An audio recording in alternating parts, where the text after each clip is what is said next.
All right, we might as well get started. Anybody that shows up late, I got a few text messages from a few people who said they're coming, but will probably be late, and that's fine. Madeline is monitoring the door, and she'll let them in when she's good and ready. Okay. All right. So as you know, and if you don't know, I'm going to remind you that today is June 19th. Juneteenth, commemorating the day in 1865 when Union troops arrived in Galveston, Texas, to announce that the enslaved people there were finally free, over 2 years after the Emancipation Proclamation. Okay, so at this point, we want to mute our mics if we can. That would be a good thing to do.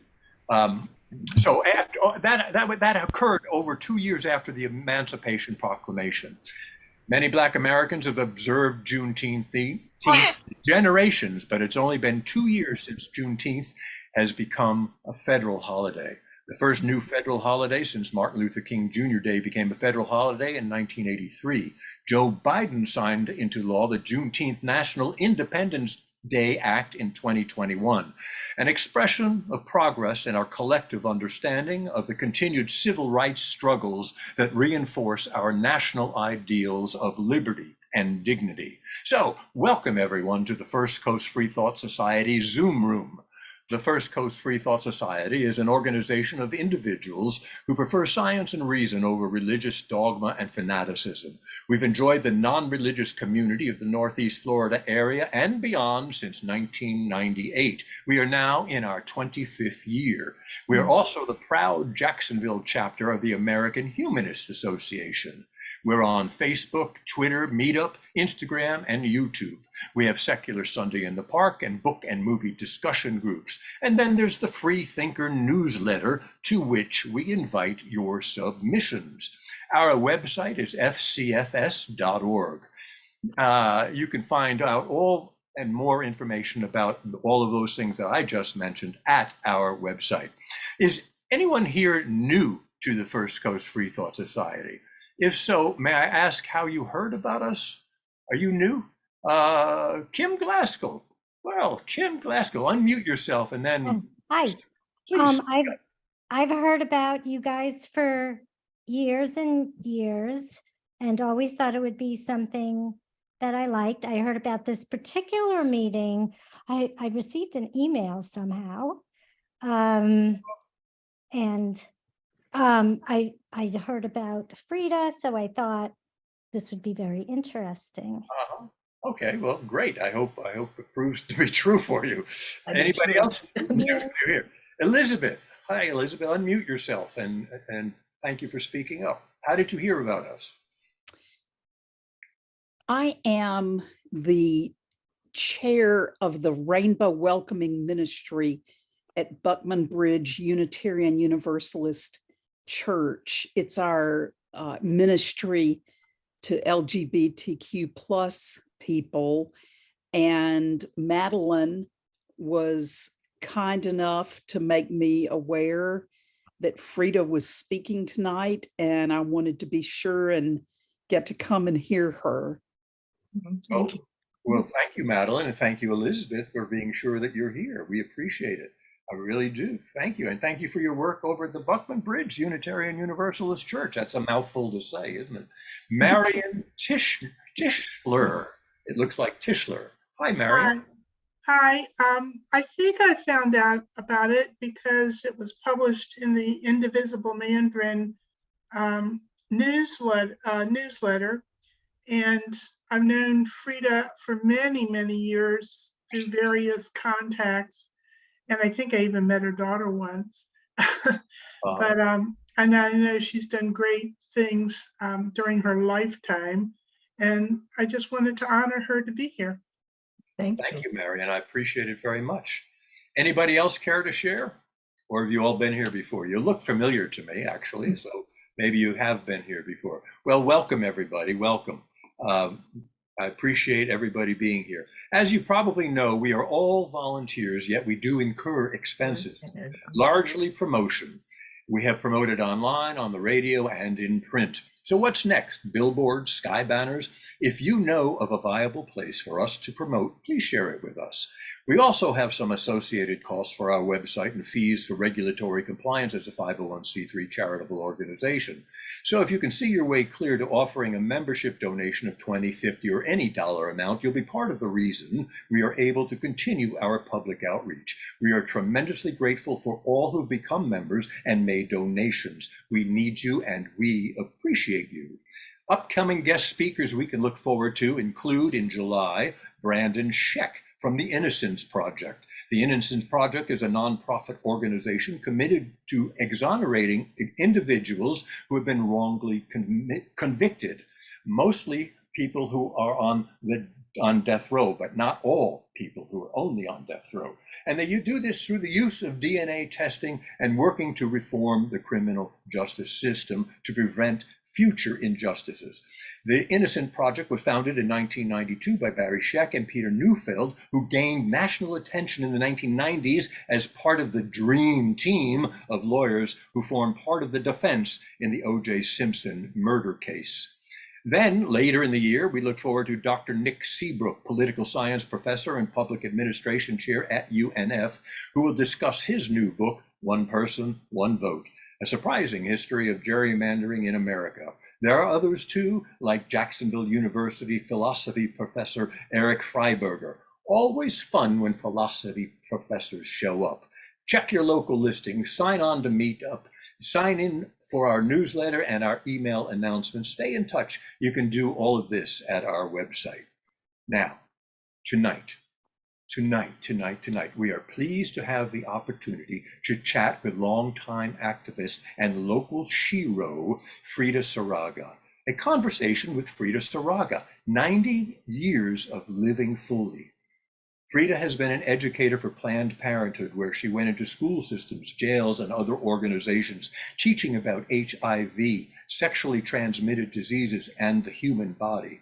Frieda helped create the local chapter of PFLAG of Jacksonville, Parents, Families, and Friends of Lesbians and Gays. Frieda is a past board member of Jasmine, a support group and a facilitator for Positive Attitudes HIV support. Jasmine, as you may know, is the Jacksonville area sexual minority youth network. Frieda was a retail merchant in her younger years, owning several retail stores in Jacksonville. She's a mother of 5 children. One has deceased. Grandmother of 3 children, and has been married to Leonard Saraga for 70 years. She is a member of the Jewish community and has been given several awards through the years, including Humanitarian of the Year. So what would you like to ask Frieda? This is our chance. Please use the Zoom hand raise feature found at the reactions button to raise your hand. Should you prefer, you may message a question or comment via the Zoom chat. Let's mute the mic until it's time to speak. Please know we are recording the presentation for posterity. As a side note, we don't know what might be said during our discussions. We are open to the public. Sometimes we cringe, and sometimes we nod in quiet approval, and sometimes we cheer. So let's begin by saying thank you, Frieda, for all you have done in life to help our community become aware, more knowledgeable, and better able to make smarter decisions about their bodies and their health. And thank you, Frieda, graciously for offering your time, your expertise, and your insights from a life well lived. So what I'd like to do is kick it off now by asking you, Frieda, how are you doing? I mean, thank you for being here, but how are you feeling at this precise moment? I'm doing okay, thank you. Yeah, I'm really doing all right. Slowing down a little bit, but not as much, not too much. If it's okay with you, Frieda, I'd like to cover a wide variety of topics, and this is going to be open up to everybody, of course. Sure. So if you don't mind, maybe we could segment some of this into your childhood, your family, the present, your life events, your work, the wisdom that you've gained, and some of the recommendations that you might have for us. All of that within the next hour and a half or so. Does that sound like a plan? That sounds fine. All right. So does the year 1933 mean anything to you? Yes, it was when I was born. You were born in 1933. You know, I'm going to say that that's probably one of the best things that happened in 1933 because that was at the height of the Depression. Another good thing that happened in 1933 was Franklin Delano Roosevelt was elected president. Another good thing, and I'm going to suggest that this was done in your honor because once they knew you were born, they had to end prohibition so everybody could have a drink. Yeah, sounds good. Sounds good. All right. So, you know, going back to 1933, I'm sure you don't remember 1933 specifically, but you might remember some fond things of your childhood. Can you share any of the happy memories that you had of your childhood? Where was it? And I was born in Gary, Indiana, before Michael Jackson, and and we moved to Florida when I was about, I think 9 or 10, something like that. We moved to Florida because my father needed warmer weather. He had diabetes and he had some health problems, and so we moved to Florida. And my grandparents moved along with us. And we were in the grocery business. The grocery business in Florida. Where in Florida did you move? Well, we had a store in the Woodstock area, and then we had a store in the Murray Hill area. And groceries was all I knew for many years because that's the business we were in. What was the name of your store? I think that at one time it was Hotchman's, which is my maiden name. And then there was another time that I think they called it Superette Market. Yeah, that's it. Okay. Those are the only 2 names I remember. So you were a full service grocery store. You had vegetables and meat. And I mean, everything. Yeah. My brother learned how to be a butcher and I used to deliver groceries. I was driving actually before I was supposed to be driving, but nobody said anything because I would just go take the groceries to the people. So, you're making deliveries? Yeah. Mm-hmm. Before you had a license? Yes. That's the way to do it. But everybody sort of ignored that. Did you ever have an accident? No, thank God. Otherwise, they wouldn't have ignored it much longer. So I, you know, asking you what your first job is, you just pretty much said that, and you stayed with that for how long did you stay with the grocery business? Oh, all the years growing up, through the years of growing up. I mean, as long as my parents had the grocery stores, that's where I was. Did your grandparents work in the store as well? My grandparents had their own store also. Mm-hmm. And did you have friends that worked in the store? Did you have time to play outside? No, not until I met my husband, who came in to buy a loaf of bread. And so I was going to ask, how did you meet Leonard? How did you meet? I think that his parents, that we got a store in Murray Hill, and his parents lived about a block or a block and a half away. And so I think his parents and my parents decided, this is a nice Jewish boy, this is a nice Jewish girl, they ought to meet each other. And that's how we met. How old were you? I think I was 14 or 15. Oh, were you smitten right away? Yeah, I thought he was pretty cute. So yeah, I liked him right away. Oh, that's good. That's good. I guess it was reciprocal, right? I hope it was. Well, after 70 years, who knows? Yeah, I mean, it had 70 years. That's longer than most people here have been alive. Not everybody, but longer than most. 70 years, and you've never had a fight. That's amazing. Well, I'm not going to say we've never had a fight. We may have had a discussion. Let's put it that way. We've had discussions, but nothing. But no police were called. No police have been called. So you met when you were 14 or 15 years old, and then when did you get married? I was 17. 18. I was 18 and he was 19. Uh-huh. And we thought that he was going to be called into the Korean War. And so that's when we decided we would go ahead and get married before he was called in. As it happens, because we got married, he got into another classification that he wasn't called in. And then I got pregnant and he got into another classification. So he never went into the service. Uh-huh. Oh, okay. Well, it was a different time then when there were different reasons to allow someone to opt out if that were the case. Right. So you've had 5 children, Mm-hmm. that's Yes. correct? Five. One sadly has passed away. Correct. How long ago was that? 9 years. It's been 9 years. My husband's telling me it's 9 years. I can't believe it's been that long. Oh, is Leonard in the room too? Oh, yes, he's here. And so is Paula. Oh, hi, Leonard. There he is. He's in the back there. Okay, well, great. That's so sad. And your other 4 children, are they in the area or are they scattered about the globe?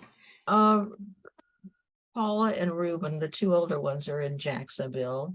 I've got one in Minneapolis and one in Denver. Mm-hmm. Okay. So how did you go from the grocery business to becoming an activist in Jacksonville, Florida? Where was that transition, and what in your life made you decide this was something you needed to do? I think I sort of fell into it without realizing it. I think I had stronger feelings about things than I even realized. And so when I felt that there were gay issues, there were other issues, when I felt my children were being manhandled or not treated in the way that they should be, I thought I need to step in and see what I can do. So your children were gay? Well, I have, how many children do I have? Three were gay. One has passed away. So did you, can you talk a little bit about when you realized your children were gay? How did you handle that? And what that process was for you? Truthfully, I don't know what the process was. I mean, there are children. I love them. So being gay was just something else in their life. I mean, I guess it came as a little bit of a surprise. My son, who has passed away, he came out first. And then a few years later, both of the girls came out as gay. My twin daughters. Uh-huh. Okay. And what do you remember the conversation? Did they come to you and say, "Hey, Mom, Dad, Well, I remember walking with one on the beach, and she started telling me, and I said, "I already know." So we got through that conversation quickly. And was she relieved, or did she have some trepidation? I think she was relieved. I think that since they knew that we had accepted her brother and everything, you know, she was. I mean, I guess it was a surprise to me having 3 out of 5 be gay. You know, it was a little bit of a surprise. Mm-hmm. So you accepted them, but the community had some difficulty with them. Maybe their friends had some difficulty. Oh, you know,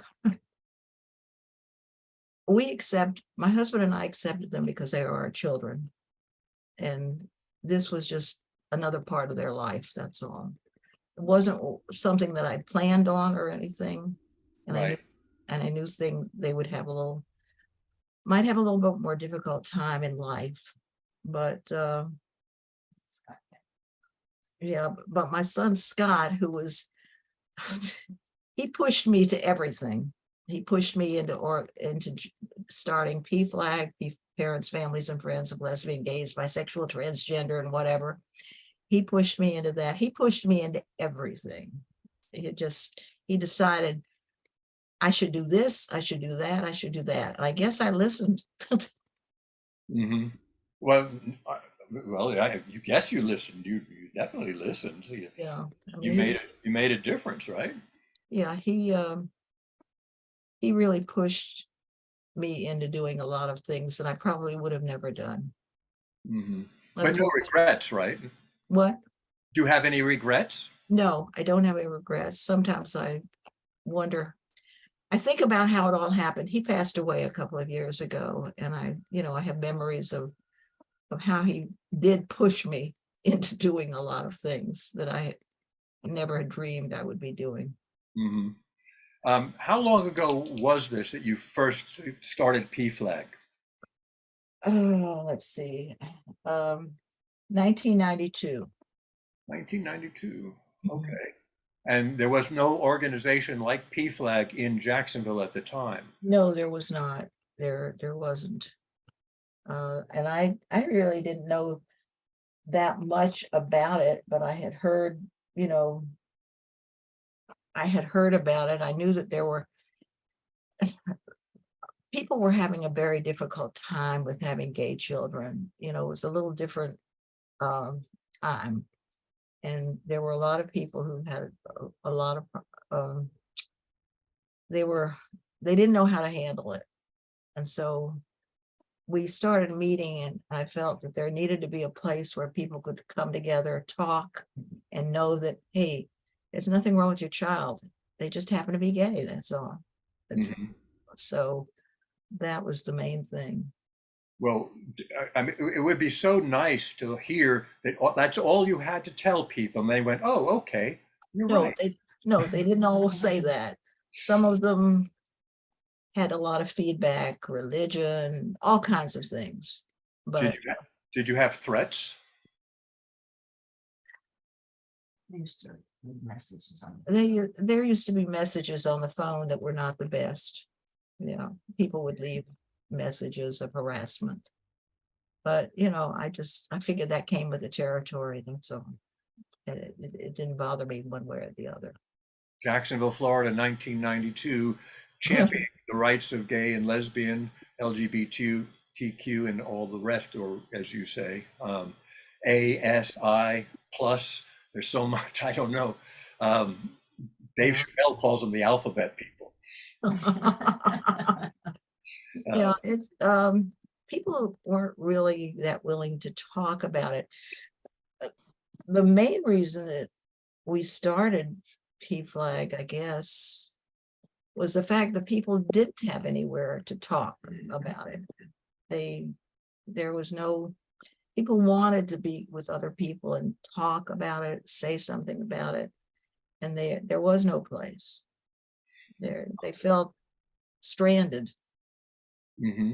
So how did you reach out? How did you find the people who needed your assistance or wanted your assistance? Well, the word got around. I think we put something in the newspaper. I don't remember exactly what it was. The newspaper wasn't real big about going to put anything about it, but I think we put it under the meetings, and little by little we got people, and then one person talked to another one, to another one, to another one, and that's how people found out.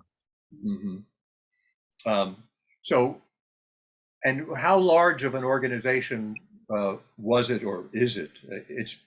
I know Uh, it's, I know it's not just in Jacksonville; it's elsewhere in the country. But how large was it in Jacksonville? no,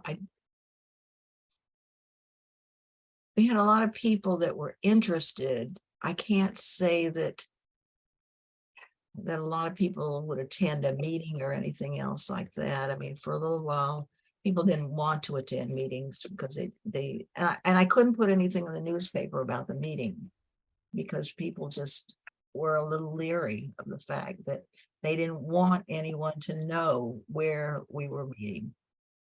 So I see. it was very quiet at the beginning. So, if you could compare what you went through in the beginning and forming PFLAG and the difficulties you went through and developing the organization and reaching out to the community and the struggles you had then with today and some of the advancements we've had, or do you consider them advancements? How do you compare today the gay and lesbian community in Jacksonville with 1992? Well, the gay community in Jacksonville has several different organizations that promote it and are very much there for it. And so it's not just, we're not just the only organization. I mean, so there's much more support now than there was at one time. Okay.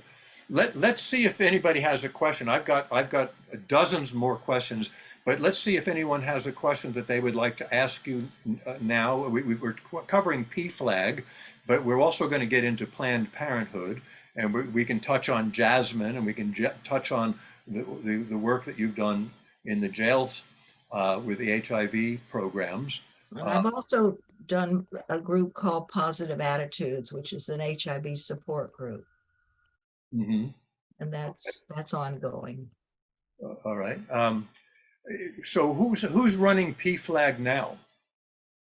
The Cindy Noble is the president at the moment, and they seem to have established themselves fairly well.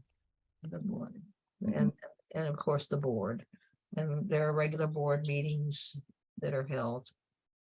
When you said Cindy, I was reminded of Cindy Watson. Right, which is from Jasmine. Right, who runs Jasmine. She's been with Jasmine since the beginning, 25 years. Forever. Right. And I went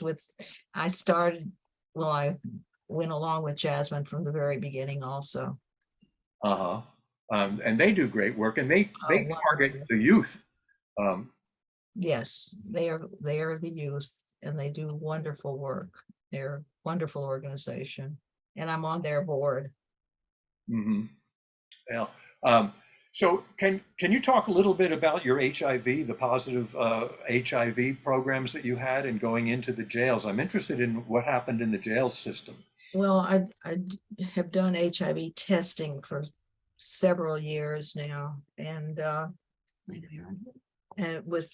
started it, I think, with Planned Parenthood when I was working with Planned Parenthood, and then I went into the jail system.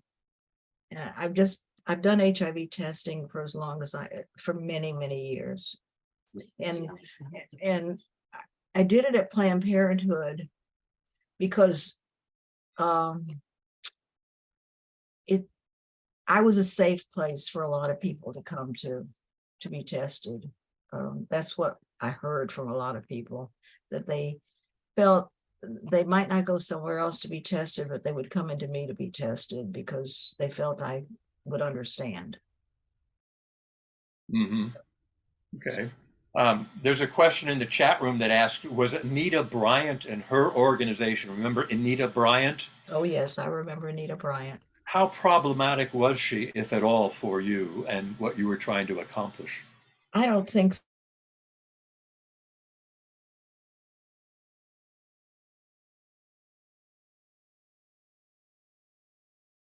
Frieda? Oh, we've lost Frieda. Anita Bryant is alive and well.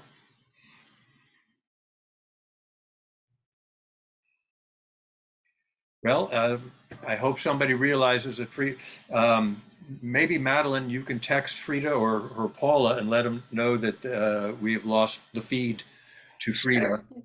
I'll reach out. Thank you. So how's everybody doing? You doing all right? You know, this is your chance to talk with Frieda. If you got something you want to ask, feel free to raise your emoji hand. Well, I put some questions in the chat. Yeah, I saw them. I asked one of them, I think. Yes, you did. Yeah. Yeah, but I didn't get to the accomplishments yet. I was going to save that one a little bit later. So Kim, talk about your activism. Well, I did have a question for Steve, who said that Frieda became mother to everybody. He said that in the chat. And I was just wondering, how did that happen? just she reached out to people or Well- people knew her?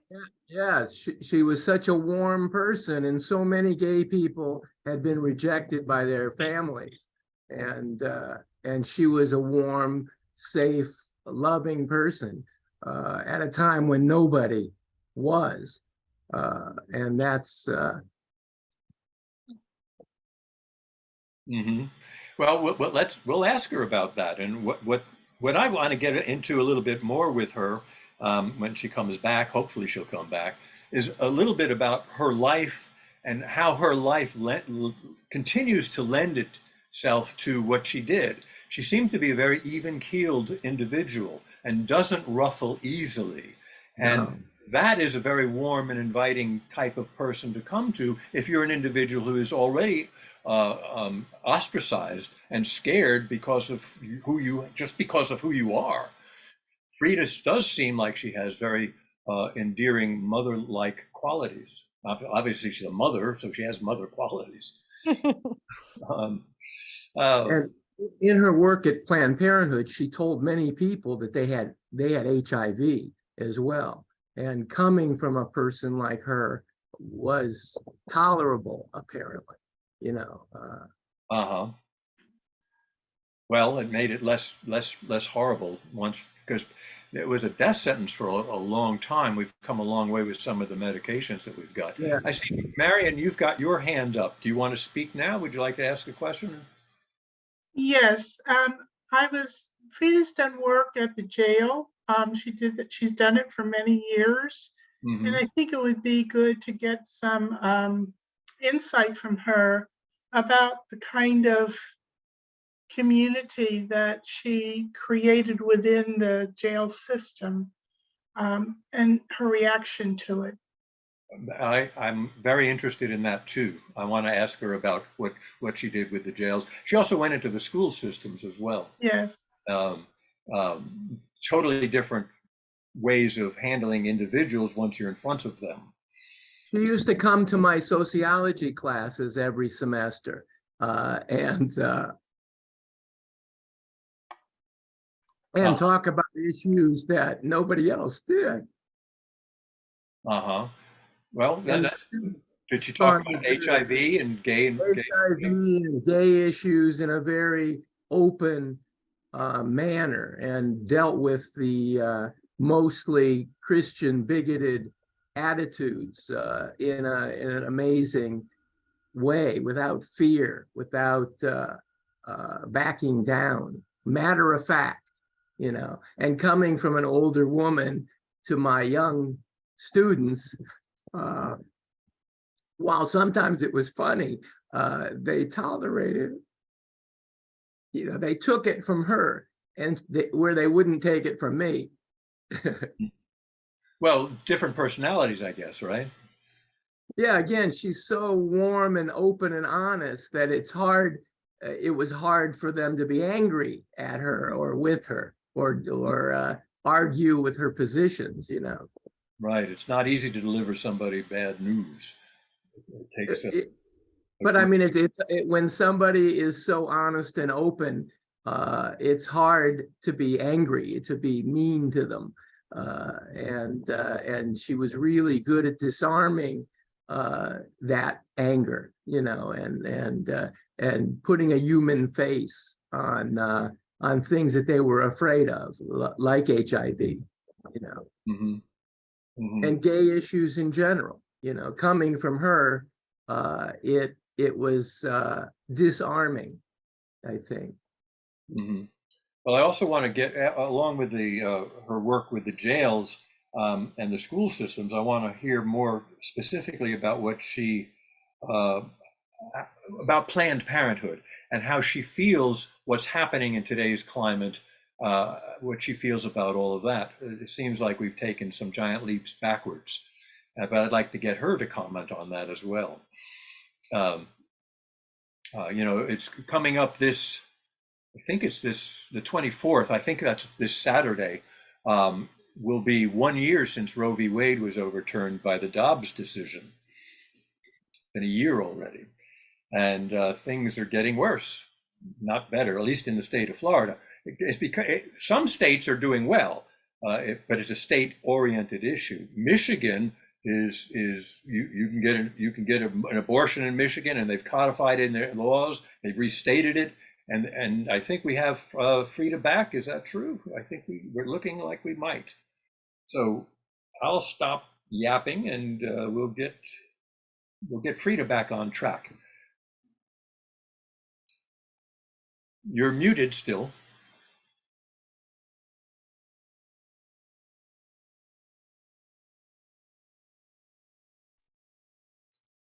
Yeah, I did talk to them on the phone. I think they had to switch to her iPad, so there may be just a second till they can unmute.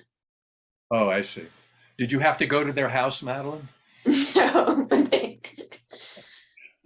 but I guess I don't know, part of their internet went out or something like that, but.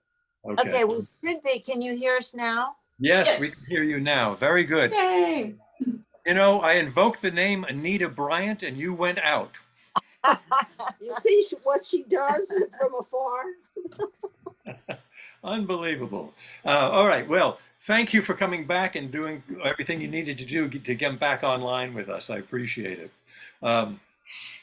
So we were asking you if Anita Bryant caused you any kind of trouble, and if so, what that was, and all of the things Anita Bryant does. And if you go out this time, I'm never saying her name again. Well, I mean, I don't think she caused any more trouble than in general. I mean, people in general were not real talkative about gay issues anyway. And so she just probably added a little bit more to it. But people just didn't discuss it. I don't think families discussed it that much. They had gay children. They just sort of kept it to themselves.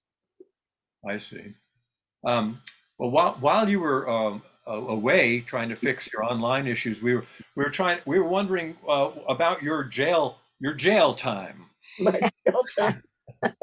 You've spent time in jail. Can you talk?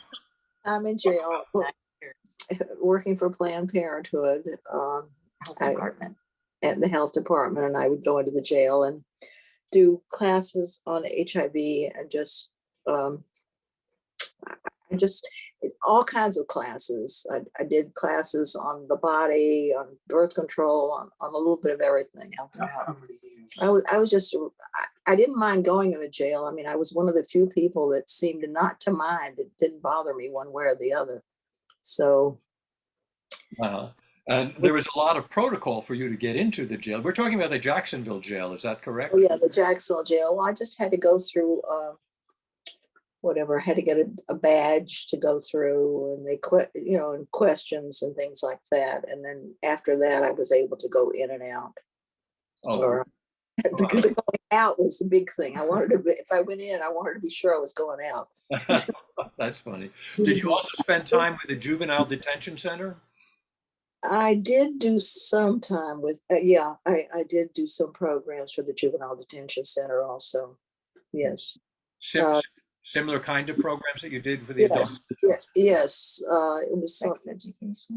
all kinds of sex education, birth control, a lot of sex education, because so many of those people had no idea about their body. And just to make them comfortable with themselves, and nobody ever really spoke to them about it because it was like an unspoken topic. Mm-hmm. Elizabeth, your hand is up. You care to speak? You're muted. There you go. Yes. Frieda, I wanted to mention to you a couple of PFLAG related experiences. One I had personally, and the other I've heard about. In 1995, I was living in Indianapolis, and I decided that I wanted to get more involved in the gay community. And I joined the Indianapolis Women's Chorus. which was an arts and an advocacy group. And the first performance we ever did when I was the first year I was a member was at a PFLAG meeting in Indianapolis in 1995. And I think it may have been a statewide meeting because there were a lot of people there. It was big. I think there was a state conference there at that time. And we walked out onto the stage. That's all we had to do was walk out onto the stage, and they leapt to their feet in a lengthy standing ovation. And it is really hard for me to describe what that felt like. So thank you for all the energy you put toward that type of experience for people like me.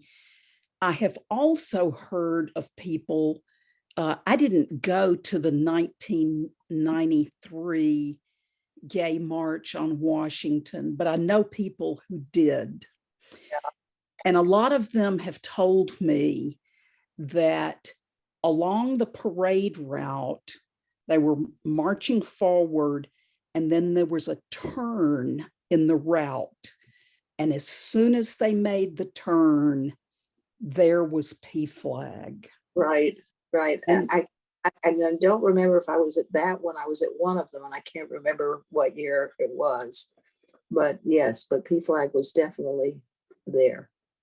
Just such a heartwarming experience for so many people that I've known. And my wife went to Gay Pride in DC, I don't know, 3 or 4 years ago. And she made a big poster and held it up, and it said, "Free hugs for PFLAG," because that was something that she wanted to express. So thank you for everything that you have done for all of us. Well, thank you very much. Appreciate it. Yeah, and I did it for all of you, and I did it for my children too, because 3 out of gay children, that's a good majority. Frieda, what do you think? How would you assess your ability to politely and gently change people's attitudes? Well, I mean, I think that people, all they have to do is see that I'm very accepting of my own children. When I say accepting, I hate to use that word accepting, because there's nothing to really accept. It is who they are. But You love your children. I mean, that I love my children no matter what. It's and I think that's the big thing that people need to see. It doesn't matter who, what, where, but they're your children, and you just need to love them. What about the community at large? I mean, it sounds like they look to you as a mother figure, maternal individual. Yes, I have a lot of the gay community that does look toward me like that, because those that have not always been welcomed in their family for who they are know that I will always welcome them. And it feels good that they know that there's a mother that really cares. Mm-hmm. I have a lot of brothers and sisters that I didn't know about. Wow. I bet you had some people living in your home for a period of time. Is that true, that you would open your home to them? Oh, gee. On occasion. I don't know about that, but I mean, it was always open and welcoming. I mean, there was always welcoming, and people that their parents weren't willing to accept them or anything. I mean, they would come and talk, and I would talk to them. And I didn't want to make them feel wrong about their parents. It was just that they didn't understand. That's all. They just didn't understand. Mhm. There was nothing to really understand. I mean, you are who you are. Right. Well, you make it sound so simple, and from my perspective, it actually is as simple as you just put it. But it isn't so simple for the Anita Bryants of the world, and some of the other people that we see in the GOP, like Lenny Fusel. Remember Lenny, Oh, yeah. the clerk of the courts? He was, I think his name was Lenny Fusel. If I'm misspeaking, somebody might be able to correct me. But he was a clerk of the courts, and he didn't want. He had all sorts of issues with the GLBT community, and he made it publicly known. And he was a publicly elected official, so he didn't just accept your gentle. You know, we just have to love everybody. Is essentially what you're trying to say. Yeah, well, I find that the biggest, unfortunately, one of the biggest things is religion. Religion seems to stop people. And where religion should be something loving, it seems to work the opposite way with many people. And that seems to be a big barrier. Uh-huh. And we're not just talking about one particular religion. There's a No, there's a it's variety of religions. every religion, not, no, every religion had, and you know, some are worse than others, but as the years have gone on, well, you know, I'm Jewish. I belong to the conservative movement, but I went to the reform movement for several years because they were more welcoming to the LGBT community. And so, I mean, now it seems to have evened itself out, but it maybe belong to two synagogues instead of one. But Mhm. Well, one of the things that the First Coast Free Thought Society does is try to offer an alternative to the religious individuals that you're talking about. That's right, that's one of the very core of our existence is to say, you know, you don't have to follow the religious doctrine, the dogma, and the fanaticism of the various religions that we have throughout the country and in Jacksonville. There's the First Coast Free Thought Society, the American Humanist Society, right here. right. Although you feel that you want, if you are a certain religion, you'd like your beliefs and everything to still be accepted and not have that barrier. And so little by little, I mean, I think that acceptance is, I hate to use the word acceptance because there's nothing to accept. It is what it is. So when people were antithetical to your view of the GLBT communities and what your work is on behalf of PFLAG, and they felt that their religion told them that this is an admonition against, an abomination against God, and that they had to defend God, how would you deal with that? Would you engage those individuals or would you walk away? I didn't really engage them, but I mean, the one remarks that I always had is supposedly God is love.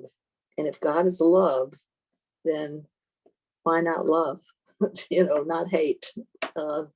That seemed to be the trait, the easiest thing to go back to, because you can't really argue with someone over it. There's no need to argue. It's foolish to try and argue it if they have that feeling. But if you bring it back to the fact that this should be about love, it's not about hate. If I were to ask you, how do you define love? What would you say? The really caring for the individual, seeing the beauty of the person that you are with, seeing all of that beauty within them, and not finding the faults, but finding the goodness that's within them. Mm-hmm. I don't know what if that's a good description or not, but yeah. Well, we all use, I think it's fine, but we all, a lot of people like to use the word love and they use it as if we all have a similar understanding of what it means. And I don't think we spend any kind of real time trying to understand the word, whether it's a verb, a noun, an action, or something. But we throw it around as if it's the answer. All you need is love. You know. Well, actually, I think it's really respect is more the word, just a respect of one another. Love is wonderful, but I think it's a respect of each person and the respect of each individual. Mm-hmm. Respect probably hits it faster than love. Mm-hmm. Love. Anybody have a better idea? No, but I think respect is what has to be. People have to respect one another, even if they don't agree with them completely. They need to respect them for who they are. Mm-hmm. If I could go back to your jail time a little bit, when you were in jail, was this organized with like in a classroom setting? Yes. Normally, I would have a group that I would go into, and I did all kinds of. I mean, I went through the entire thing. When I was with Planned Parenthood, we went through birth control, through STDs, everything. Yeah. And so it was an entire program for them. And I did the men and I did the women. I did both groups. Mm-hmm. They were separate, which makes sense. And how large of a class was it that you would see at one time? Maybe 20, 25. Mm-hmm. There were guards around the perimeter of the room? Yeah, there were guards around the perimeter, but I mean, I really wasn't worried, you know. Here I was an older woman. They seemed to be very respectful. Were they receptive? They were receptive once they knew that I was going to speak to them in a way that they could understand. It wasn't a medical terminology or anything else. It was just real life. Then they became receptive. Uh-huh. And how different was it when you went into the school systems? I'm assuming we're talking about the Duval County public schools. Is that correct? Well, the school systems, I got to say a lot more than I thought I was going to be able to. But I mean, I knew where the limitations were, and my big hope was that kids would ask things that would allow me to go further. That was the big hope. I mean, you weren't supposed to talk about, you weren't supposed to show condom demonstrations and things like that. But I got to say a lot more than I think they thought I was going to say. Mm-hmm. And were they receptive, or were they more disciplinary problems? The kids were pretty receptive because at the time, a couple of my grandchildren were in the school system when I was going in there. And I remember finishing with one class, and this kid came over and said, "Are you really hurt Zach's grandmother?" I said, "Yes." I mean, it was, they were a little taken aback. The fact that I was older probably gave me a certain better chance for them to listen. The fact that I was older. Mm-hmm. If I would have been younger coming out with all that, it might not have been. But the fact that I was older, and I had kids that would come afterwards, after I finished with programs at the schools, and they would start asking questions. Mm-hmm. And they didn't want to ask with the class, but they would stop afterwards and ask questions and try to find out things. Frieda, you have such a soft-spoken and gentle demeanor, and it's very pleasant and very endearing. So I'm wondering, have you ever been in trouble? I stay in trouble. Did you? And if so, can you remember a time when you got into trouble, maybe as a child, as a teen, as a young adult? I'm sure I got into trouble. I mean, I'm sure got home later than I was supposed to, and I was sure that I'm sure I got into trouble. I mean, I was Do you no way. remember anytime she got into trouble? Never an angel, but I'm sure I got into trouble. I mean, truthfully, my parents had a business and I had to help in the business, from school. I didn't have a lot of time to get into trouble, to tell you the truth. Mhm. I was kept pretty busy. And then later, and not too long after all of that, you started having children and started raising your family. So there was no time for trouble there, right? Right. That was trouble. But that's That was trouble. That's right. that was trouble.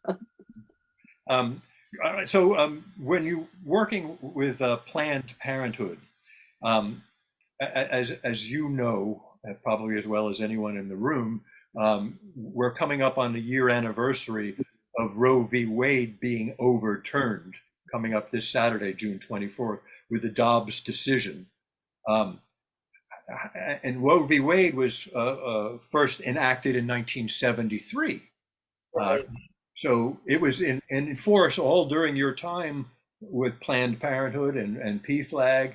And did you have any dealings with the abortion side of Planned Parenthood? Yes, I was an abortion counselor with Planned Parenthood. Uh-huh. I did abortion counseling. Okay. Can you share a little bit about that? I did abortion counseling because I felt that I would be a good listener, that the idea of abortion for a lot of people was somebody just messed up, but there were so many other reasons for someone having an abortion. There could be a family history of illness of some sort, and they should not have a child. There were so many other reasons that I just felt that if someone made that decision, it was for me to help them as much as possible. It was not for me to judge them. It was just for me to try to have them go through it in the best way possible without any lingering results in their lifetime. Mm-hmm. How long would a counseling session typically last? Probably no more than 20 or 30 minutes, sometimes longer if that was what was necessary. Was it a voluntary counseling session on the part of the? Normally, if they were going to go have an abortion, they had to be counseled first. Mm-hmm. And so you would offer up options, or would you just tell them that this is going to be okay or in words to that? Well, I mean, it had to be their decision. It had to be their decision. And so by the time I saw them, they had already made the decision that they wanted to have it. But, and I needed to hear how they felt one way or the other. And I think a lot of them felt they wanted to know that they weren't doing something wrong.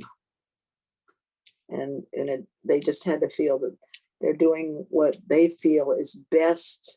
There's so many people don't realize there's so many different reasons. I mean, I ran into people who had all kinds of things in their family history that it was not wise to have a child. There was, different illnesses and things. So you learn not to judge why somebody is or why somebody isn't. And you're not in there, you're not living their life. They're living their own life and they've got their own reasons. And you just have to either be willing to listen to the reasons and be accepting of it, or you don't do what you're doing. That's all. How do you feel about what's happening with Roe v. or what has happened with Roe v. Wade and the Dobbs decision? Do you have any not choice happy. words? Yeah, I mean, I don't want to go back in time. I know that. I definitely don't want to go back in time. I think you know, there's so many reasons for people having abortions, and people don't stop to think about it. There can be illnesses in a family. There could be so many, many different reasons. And so many people are so ready to judge right away, but they forget to listen to why this is happening, why the person feels that they need to have an abortion. And And the people doing the judging, you're probably referring to these self-appointed spokespersons for God. well, yeah, but I mean, it's amazing how easy it is for people to judge what's going on in somebody else's life without stopping to think, why is this happening? Right. And that's, I mean, you know, I had people that I would counsel before they had the abortion, and I made myself go in to see the products of abortion when I wanted to. I know this is crazy, but I wanted to realize exactly what was happening and what they were going through, and I felt I needed to not be closed mind to it. I realized that there was a very big decision these people were making, and that could influence the rest of their lives. Mm-hmm. Did you see the same patient more than once? Yes, unfortunately. Not often, but on occasion. Mm-hmm. And when you were with Planned Parenthood, I know that there were threats to the buildings and threats to the individuals, threats to the escorts, and did you experience any of that personally? No, not really. I mean, I just sort of ignored it. If I did, I just ignored it. That's all. I knew what I was doing, and I was going to go in, and if they wanted to be upset about it, they could just be upset about it. That's all. You know, it's so easy for people to make judgments on other people when they're not experiencing what those people are experiencing. Mm-hmm. So fast for them to jump and make those decisions. And a lot of people that had the abortions, I mean, there was 50 million different reasons for it. And you almost just had to realize this person has made a decision. It's the best decision for them. And who am I to judge whether it's right or wrong for them? I mean, abortion, if you don't want to have an abortion, then don't have an abortion. I mean, it's your choice. If you don't want an abortion, just never have sex. That's all. That's, you know. Never have sex, right? Have sex. But, you know, I think people should have the ability to make that decision one way or the other. Mm-hmm. That's true. I agree with you. So Frieda, you have lived since 1933, 90 years. And Yeah. it looks like you're going strong, and you're probably going to break the world record here. So what's next for Frieda? Just to continue what I'm doing, hopefully. I'm hoping that I'll just be able to continue doing the things that I'm doing and stay attuned to the world and stay alert to the world until I'm no longer here. Can you share with us what you feel out of your life that you're most proud of? Oh gosh, I'm probably proud of the marriage that I've had, my children. Geez, I mean, I'm proud of my family. I'm proud of the things that this little old lady has been able to accomplish through the years. That's, you know, Mm-hmm. the fact that I don't even know how or why I did certain things, but I did. And I don't even know where that came from. And so it sometimes surprises me. When you look back at your life, does it sometimes seems like it's not you, it's a different person? How did you do that? Yeah, at times I think, yeah, where did she come from? Yeah, yeah. Frida, can you tell us about the scholarship program? Yes, the scholarship program that PFLAG has, as we are awarding scholarships to members of the lesbian, gay, bisexual, transgender community. And we are giving out scholarships for, God, all of a sudden my mind went blank. We've given out over approximately $90,000 in 290,000 in scholarships to members of the LGBT community. And they apply once a year. And what? They apply once a year. Yeah, they apply once a year. And there's a committee that chooses them. And for some people, this is probably the only way they might have been able to go to college. And not only that, it gives them, if they've been ever told being LGBT is not good, this makes them know, hey, there's nothing wrong with it if I'm getting a scholarship like this. Mm-hmm. Great. And you how many people have received a scholarship? Oh gosh. Are we talking about dozens or hundreds? More than dozens. Yeah, it's been going on for how many years? Yes, I'm trying to think of how many years. It has to be at least 100 people. I visited the website that Steve put the link to, and it says, I think, around 435 individuals have been helped over the years. Ooh, okay, good. Quite remarkable. That's Yeah. Kudos. Very remarkable. I didn't even realize there'd been that many. Yeah. No, it's wonderful. I didn't realize there'd been that many. Does anyone have a question or a comment relative to Frieda and what she's been saying? And then if you do, now's a great time to do that. If not, I've got a few more, and then we'll start to wind it up.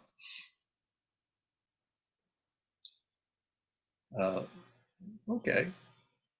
Well, Frieda, I'm interested now in wondering if you could give us or the world advice. What would you say? Oh God. Especially in light of DeSantis and what's going on right now in Florida. Well, I think that you have to be true to what you believe, and you have to continue to be true to what you believe, and not be willing to change because someone may be against what you believe. You know in your heart that that it's okay, and no matter what people say, you continue to do the work that you need to do. Mm-hmm. Who influenced you the most in your life? And then I see Diane has her hand up. But going through your life, how many people helped you?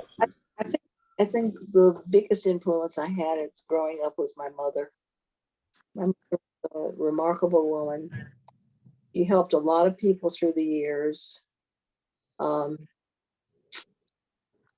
She was sort of, I guess I have to say, like a role model for me, because she came from Europe.